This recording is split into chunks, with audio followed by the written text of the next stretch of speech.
Mother protects baby, fatally shoots intruder in the head during a home invasion. What's up? How we doing? Hope y'all are doing fantastic. That's what we're going to talk about today. Today is Why We Carry Wednesday.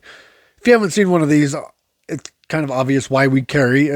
I do stories of why we carry firearms, and every day you hear about stuff that the bad guys killing, the mass shootings, the school shootings, the stabbings, that's like all that's on the news. That stuff makes the news, and I try to find stories of some good guys, some actually good gun uses, the reasons why we should carry a gun, because all those other reasons are, they're the criminals that get guns. They're the reason why these anti-gunners think we should take guns. But I try to once a week at least come up with 2 to 3 stories of actually self-defense and reasons why we should carry a gun. Why it's vital that, especially these days, where every day you hear about it, every single day you hear about something goes on. That's some bad guys killing somebody, and it's the criminals are getting the guns, and so it's like every day you hear about something bad in the news. So again, I try to come up with something that doesn't get talked about, and it's the good guys with guns. So like in this one, and I get most of these come from Concealed Nation. They just have some short little articles, not really a whole lot of details, just a quick little rundown of what happened, and yeah. But the first one, a mother protects baby, fatally shoots intruder in the head during a home invasion. A mother in Joliet, Illinois, another Illinois, used deadly force to protect herself and her baby during a nighttime home invasion. The armed mother fatally shot a male suspect after he broke into her home and approached the closet where her and her baby were hiding. She protected her baby. Good. Protect that baby. That's what a good parent should do. Not that I say you should, obviously, that I'm praising her for doing what she had to. I don't, it's a sad deal that she had to do that. You shouldn't have to. You should be safe. You should feel safe in your own home. You shouldn't have to worry about people coming and breaking in, but unfortunately, that's why we carry guns. What's up, guys? Sorry to interrupt. I just wanted to jump on real quick and do a quick shout out to the sponsors of this video, which is first and foremost, the Lord above, the creator of the universe. Without him, none of us are anything. We're all nothing. And secondly, I wanted to shout out to the subscribers of this channel, because without the subscribers, this channel's nothing. And we're growing. We're growing slowly, but we're growing. And I get between like 1 and 10 new subscribers every day. So I see every single one, and every one I appreciate. It's like, it's amazing to me that I even have as many as I do. But my goal for the year is 8,000. So if we can get that by the end of 25, that would be awesome. And if those of you that have subscribed, again, thank you so much. You're the life of this channel. And those of you that haven't subscribed, if you want to, maybe not right now, but if you want to watch for a few more minutes, and then if you want to go ahead, make my day. Yeah, if you want to go ahead and subscribe, that would be fantastic. But again, it's up to you. If you feel like it, if you feel like you're getting anything out of this, I'm working on a few things that I'm going to come up with some new videos and some new ideas that might help you out a little bit. But anyway, again, appreciate y'all. Love you. Back to your show. A quiet Friday night in Joliet turned into a life or death situation when a mother was forced to defend herself and her baby from a suspected home intruder. Around 10:30 p.m., police responded to a call in the 700 block of Hadrian Street Drive Hadrian Drive. A woman reported that someone had broken into her home. According to Joliet, the woman had been armed with a firearm when she heard the break in. Reacting quickly, she took her baby and retreated to a bedroom closet on the second floor, attempting to stay hidden. Authorities say that the suspect made his way into the bedroom. The woman fired a shot, striking him in the head. The man, who was wearing gloves and armed with a screwdriver, was pronounced dead at the scene. Police say the woman did not recognize the intruder, and his identity has not yet been released. Officer found the mother and child unharmed and in a nearby bedroom, clearly shaken but safe. Understanding home defense and self-defense laws in Illinois. In Illinois, homeowners have the legal right to use deadly force if they reasonably believe it's necessary to prevent a forcible felony, such as a home invasion. In this case, the suspect entered unlawfully and continued to escalate the situation by advancing through the home while armed with a potential tool for forced entry or harm. Excuse me, it's kind of allergy season. I'm just getting over something. But anyway, for many gun owners, this case reaffirms the importance of not only owning firearms, but also knowing how to use it responsibly under stress. Having a defensive plan, practicing situational awareness, and understanding your local laws are essential steps in home defense.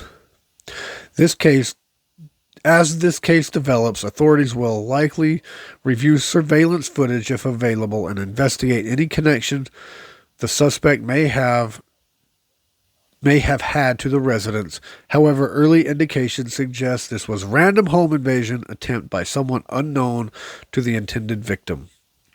Safety tip. Keep your firearm stored securely but accessible in an emergency. Practice responding to various scenarios in your home so you and your loved ones know what to do before danger strikes. See, and some might think, well, it was only a screwdriver. Did you really need to use lethal force if it was only a screwdriver? Yes. It was a woman and her baby. That's all. It was a woman and her baby. Yes. And a man with a screwdriver, even a man with a screwdriver, if you didn't have that gun, and if they didn't have that gun, what would have happened? What could have happened to that mother and or the baby? It's just unimaginable what that man could have done with a screwdriver. You can stab people with a screwdriver and kill them. You're a man, she's a woman. You're most likely, in most cases, not every case, but in most cases, the man's going to overpower the woman. He could have done whatever the heck he wanted to with her and or the baby. So that's why we put guns in the houses. That's why we put guns in our house. That's why we carry guns. This is why this is why that. And like I said, even a screwdriver. Yeah, for me, if a guy's coming at me with a screwdriver, maybe I don't need to shoot him because that may not be deadly enough for me to shoot. But if I'm not home and my wife's at home and somebody's coming at her with a screwdriver, yeah, that's deadly. That's grounds for deadly force. Sorry, situations are different between different people. For me, I could probably fight it off. I could probably get my knife, or I could probably get something. I could probably fight off somebody with a screwdriver. Most likely. Maybe not, but again, I'm not the strongest in the world, but I can fend for myself a little bit better than most women can. Not all. I mean, I'm not going to say that. I won't even say most, but a lot of them. But anyway.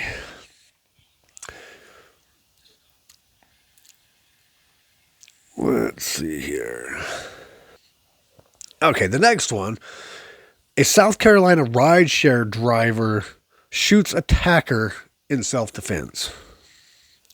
And this is why it's like Uber drivers, rideshare drivers, Uber drivers, Lyft drivers, whatever it is you call it, whatever whatever it is where you're at, Uber, those are kind of sketchy. I mean, I would be kind of, I'd be kind of leery doing being an Uber driver because of, you don't know who you're picking up.